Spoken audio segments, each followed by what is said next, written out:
আসসালামু আলাইকুম।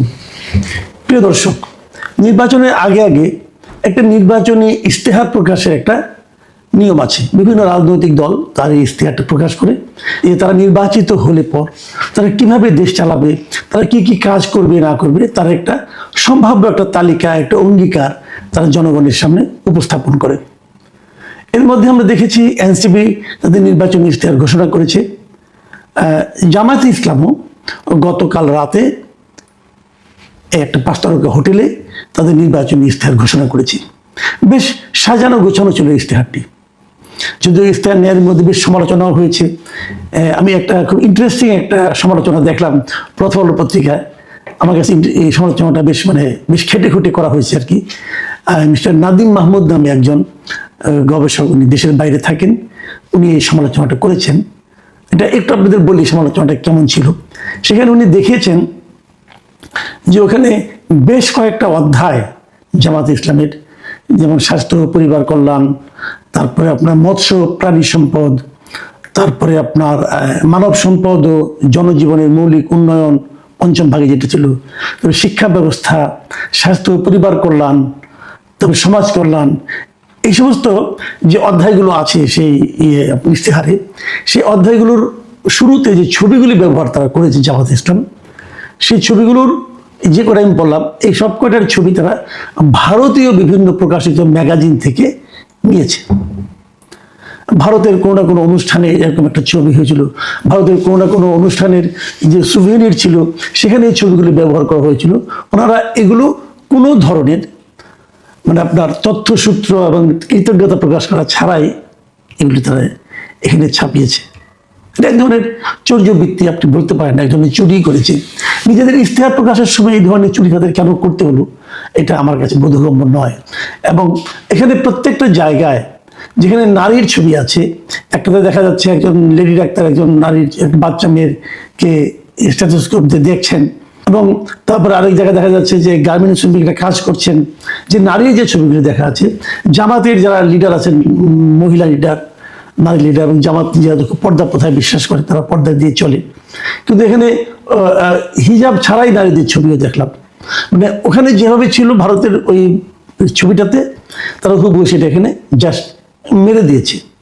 তো এটা জামাতের এক ধরনের দীনতা, আমি মনে করবো দৈন্য একটা ব্যাপার। দরকার ছিল না তো, আমাদের দেশে এরকম তাদের দিয়ে ছবি তুলতো, হিজাব পরা, বোরকা পরা, এই ধরনের পর্দানশীল মহিলাদের ছবি হিসেবে দেওয়া যেতে পারতো।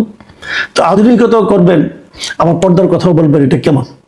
তো এই জায়গাটাতে আমার মনে হয়েছে যে খুবই একটা তারা প্রকাশগত একটা দুর্বলতা তারা দেখিয়েছে।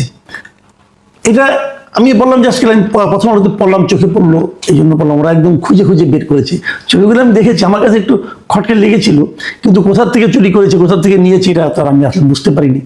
কিন্তু নাদিম মাহমুদ সাহেবকে ধন্যবাদ জানাচ্ছি যে উনি অনেক খুঁজে খেটে এগুলি বের করেছেন একদিনের মাথায়। আমি আজকে যে বিষয়টির কথা বলতে চাই সেটা হলো যে জামাতের আমির ডক্টর শফিকুর রহমান বেশ কিছুদিন আগে দেশের বাইরে, বোধহয় আমেরিকায় বসে একবার একটা অনুষ্ঠানে বলেছিলেন যে ওনারা নারীদের, শ্রমজীবী নারীদের অথবা যে সমস্ত নারীরা অফিসে কাজ করেন তাদের কর্মঘণ্টা কমানোর কথা উনি বলেছিলেন। যে আমরা তো এমনি সবাই 8 ঘন্টা কাজ করি, ওখানে ওনারা 5 ঘন্টা কাজের কথা বলেছিলেন, যে 3 ঘন্টা ওদের কর্মঘণ্টা কমানো হবে। এবং এই কমানোর মাধ্যমে ওনারা হয়তো ভেবেছিলেন অথবা ওনারা জানানোর চেষ্টা করেছিলেন যে নারীদের প্রতি তাদের দল কতটা সহানুভূতিশীল, হয়তো এই কথাটাই প্রকাশ করতে চেয়েছিলেন। তবে সেখানে বিতর্ক হয়েছে, অনেকে বলেছে, আমিও বলেছি, যে ওনারা যে কর্মঘণ্টা কমাচ্ছেন, ওনাদের কাছে কি কোনো নারী এ পর্যন্ত কখনো কোনো প্রক্রিয়ায় এই আবেদন করেছে যে আমাদের কর্মঘণ্টা কমিয়ে দিন? এটা একদিক দিয়ে উনি হয়তো একটা লজিক দেখানোর চেষ্টা করেছেন যে নারীরা তো ঘরেও কাজ করে, আবার বাইরেও যদি সমানই কাজ করে তাহলে কেমন চলবে? তো ঠিক আছে, ঘরে কাজ নাই যে জায়গায় পুরুষরা করলেই পারে, না তো নেই কোনো কাজের, তো আর কোনো জেন্ডার হয় না, তাই না? মনে করেন ভাত খাওয়ার পর আপনি প্লেটটা ধুবেন, নারীকেই ধুতে হবে এমন তো আমাদের এই দেশে একটা প্র্যাকটিস তো আছে, দেখবেন যে স্বামী স্ত্রী দুইজনেই চাকরি করে, হয়তো এমন আছে যে একই অফিসে চাকরি করে, ব্যাংকে হয়তো একসঙ্গে চাকরি করেন, দুজনে একসঙ্গে যান, একসঙ্গে ফিরেন, ফেরার পর উনি যে পুরুষ যিনি আছেন উনি যে ড্রয়িং রুমে যে হেলান দিয়ে বসে মোবাইল টিপেন অথবা টেলিভিশন দেখেন অথবা পত্রিকা পড়েন, আর নারী কিন্তু অফিসের কাপড়টা চেঞ্জ করেই যে রান্নাঘরে ঢুকেন। তো এটা না করলেই হয়, উনি সবাইকে করুন, প্রভাবিত করার চেষ্টা করুন, বলুন, উৎসাহ দিন যে পুরুষরাও নারীদের সঙ্গে যে কাজ করবে, অথবা নারীকে কেন করতে হবে, নারী যে রেস্ট নিক, উনি যে মোবাইল টিপুন, পুরুষ যে রান্না করুন, কোনো সমস্যা তো নাই। রান্নার কাজটা যে কেবল নারীদের, এটা আমাদের দেশে বোঝা যায়। আপনি যখন কোনো বড় বড় হোটেলে খান, রেস্টুরেন্টে খান, সেখানে রান্নাবান্না কিন্তু পুরুষরাই করে, কাজে পুরুষরা রান্নাবান্না করতে পারে না তা তো আর নয়। যাই হোক, সেটা আলোচনা না। আলোচনার বিষয় হলো যে এই যে নারীদের কর্মঘণ্টা কমানোর যে ব্যাপারটা, এটা আবদারটা কি করেছিল ওনার কাছে? কেউ করেনি। এবং বলার চেষ্টা করা হলো যে 3 ঘন্টা কমালে মেয়েদের জন্য একটা উপকার হবে, নারীরা এরকম সুবিধা পাবে। কিন্তু আসলে কি তাই পাবে? আমি অনেক অফিসে জানি যে এমনিতে আপনি দেখবেন যে নারী পুরুষ সমান চাকরি কিন্তু হয় না। আপনি দেখবেন অফিসে নারীর সংখ্যা কম, যে কোনো বেসরকারি অফিস বলেন, সরকারি অফিস বলেন, পুরুষের তুলনায় নারীর সংখ্যা কিন্তু কম, নারী কর্মীদের সংখ্যা কম। বেসরকারি অফিসে তো আমি দেখেছি যে তারা নারী কর্মীদেরকে নিতেও চান না, অনাগ্রহ। আমি নিজে অনেক পত্রিকা, অনেক মিডিয়াতে চাকরি করেছি, আমি দেখেছি মিডিয়ার বড় বড় মালিকদেরকে, কর্তাদেরকে রিক্রুটমেন্টের সময় বলতে যে দেখবেন যেন মেয়েকে কম নেওয়া যায়। ধরেন 30 জন রিপোর্টার আছে, আমি যখন মিডিয়াতে ছিলাম, 30 জন রিপোর্টারের মধ্যে বলা হলো যে ঠিক আছে 4 জন 5 জনের বেশি নারী নিয়েন না। এবং রেশিওটা এরকমই হয়। আপনি টেলিভিশনের রিপোর্টার দেখবেন, পত্রিকায় দেখবেন, যদি 30 জন অথবা 40 জন রিপোর্টার থাকে, 30 জনের মধ্যে 6-7 জনের বেশি নারী পাবেন না আপনি। এর কারণটা কি? এর কারণ হলো তাদেরকে মালিক পক্ষ অথবা ওনারা বলার চেষ্টা করেন যদি একজন নারীকে নেওয়া হয় তাহলে ওনার মনে করেন শারীরিকভাবে ধরেন জন সন্তান হবে, তখন তাকে আবার বেশ কয়েক মাস মাতৃত্বকালীন ছুটি দিতে হয়। এটা তারা দিতে আগ্রহী না। তারা বলবেন তখন সময় তারা বসে বসে বেতন নেবে, অতএব নারী আমরা নিব না, কম নিব। তো এইভাবে যখন আপনি ভাববেন তখন এই সমস্যাগুলি কিন্তু আসলে তৈরি হয়। তাহলে এমনি নারীদেরকে নিতে চান না, তার মধ্যে যখন আপনি কর্মঘণ্টা কমিয়ে দিবেন তখন তো মেয়েদেরকে আরো নিতে চাইবে না, বলবে কি যে ওনাকে যদি আমি নেই তাহলে তো ওনার কাছ থেকে আমি 5 ঘন্টার কাজ পাবো, তার কাছ থেকে আমি 8 ঘন্টার কাজ পাবো না, তাহলে তাকে আমি নেবো কেন? এই বিষয়গুলো কিন্তু আসবে। তাতে কি হবে? আপনি নারীদের কর্মঘণ্টা কমিয়ে আসলে নারীদের অংশগ্রহণটাই কমিয়ে দিচ্ছেন। কাজে এটা খুব প্র্যাকটিক্যাল কোনো চিন্তা না, এবং এটা মানে সারা দুনিয়াতে গ্রহণযোগ্য কোনো চিন্তাও কিন্তু হবে না। আবার ধরুন আমার এখানে যে নারী 5 ঘন্টা কাজ করবে এবং এই কর্মঘণ্টায় এইভাবে কাজ যারা অভ্যস্ত হয়ে যাবে, তারা যখন দেশের বাইরে যাবে, ওখানে যে যখন নারী পুরুষ সমান সমান কাজ করতে হবে, তখন উনি কিন্তু অনভ্যস্ততার কারণে পারবেন না এবং উনি আরো বিপদে পড়বেন। কাজে এটা খুব লজিক্যাল না। যাই হোক, এই জামাতে ইসলামের যে আপনার ইশতেহার গতকালকে প্রকাশিত হয়েছে, সেখানে কিন্তু নারীদের এই কর্মঘণ্টার বিষয়ে কোনো কিছুই বলা হয়নি, বরঞ্চ নারীদের জন্য বিভিন্ন প্রজেক্টের কথা বলা হয়েছে। তো যখন বলা হয়নি, এটা হয়তো অনেকে ভাবতে পারেন এটা একটা স্বস্তির খবর, কিন্তু না, এটা স্বস্তির খবর নয়। এই ইশতেহার প্রকাশ অনুষ্ঠানেই জামাতের আমির যখন বক্তব্য দিয়েছেন, তিনি আবার সেই নারীদের কর্মঘণ্টা কমানোর বিষয়টিকে সামনে নিয়ে এসেছেন। উনি বক্তৃতা দেওয়ার সময় সে কথাটা বলেছেন।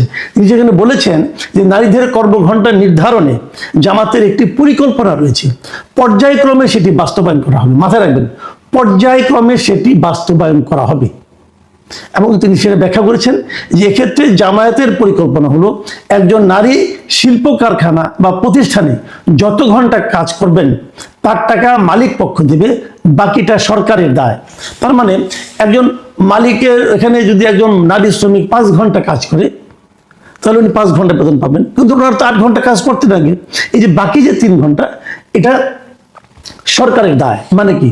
তাহলে সরকার তাকে দিবেন নারীকে, যদি উনি ক্লিয়ার করেন নাই, উনি সরকারের দায় বলেছেন, ধরলাম সরকারি এটা নারীটাকে আরো 3 ঘন্টা টাকা দিলেন, তাহলে নারীটা হয়তো চলে গেল, কিন্তু এর মাধ্যমে ওই প্রতিষ্ঠান কি নারী শ্রমিক নেওয়ার জন্য আগ্রহী হবে? হবে না। এটা হবে একটা জটিল সমস্যা। আর যদি এটা একটা বিপ্লবী এবং যুগান্তকারী পদক্ষেপ হয়েই থাকে, তাহলে ওনারা এটাকে ওনাদের ইশতেহারে আনলেন না কেন? ইশতেহারে কেন আনলেন না? আনেননি কারণ ওনারা ভেবেছেন এটা ইশতেহারে আনলে হয়তো একটা বড় বিতর্ক হতে পারে এবং এটা ডকুমেন্টেড একটা বিষয় হয়ে যাবে। তখন সেটা নিয়ে যে বিতর্কটা হবে, সেই বিতর্কটা হয়তো তারা ফেস করতে পারবে না। কিন্তু বলার আনন্দে উনি বলে দিয়েছেন যে এটা পর্যায়ক্রমে হবে। পর্যায়ক্রমে মানে আজকে হবে না, আজকে কিছু হবে, অথবা ধরুন এই প্রতিষ্ঠানে হবে, হয়তো প্রথমে হয়তো ব্যাংকগুলিতে হয়ে গেল, তারপর হয়তো শিক্ষাক্ষেত্রে হয়ে গেল। এখন ভাবেন তো আপনি শিক্ষাক্ষেত্রে, ধরেন স্কুলে টিচার, একটা নারী মানে 5 ঘন্টা পরে চলে গেল, তাহলে স্কুলের কি হবে, যারা স্টুডেন্ট তাদের কি হবে? ওখানে যারা নারী শিক্ষার্থী তারাও কি কম পড়বে? তারাও কি 5 ঘন্টা পড়বে? ঘটনাটা কি হবে তাহলে? তাহলে যদি তারা 8 ঘন্টা পড়ে, তাহলে পুরুষ শিক্ষকদের উপর চাপ বেশি পড়বে না? স্কুল কি হবে চলবে? তো এই যে ইমব্যালেন্সটা, এটা কিভাবে থামাবে আমি জানি না। আমার ধারণা কি জানেন, এগুলো খুব একটা গবেষণা হয়নি। ওনারা গবেষণা না করে কেবল কমন সেন্স থেকে এ ধরনের কিছু কথা বলে দিয়েছেন। এবং যে কথাটা আমি বারবার বলি, যে কমন সেন্স দিয়ে বড় কাজ করা যায় না।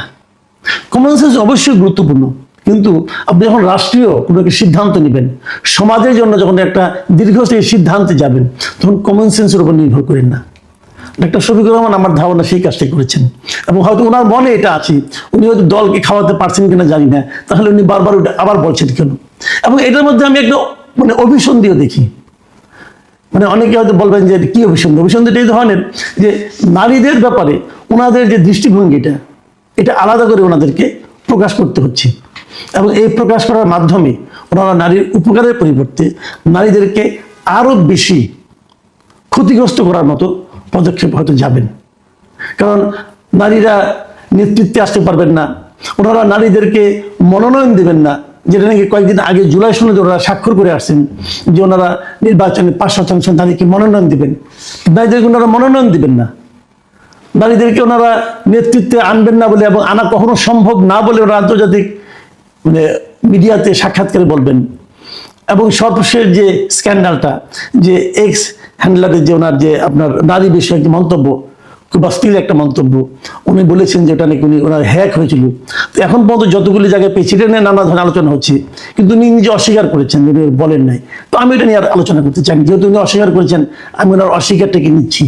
তো এই সব মিলিয়ে এই দলটিকে আমার কেন যেন মনে হচ্ছে ওনারা নারীদের নিয়ে কোনো একটা পরিকল্পনা করছেন।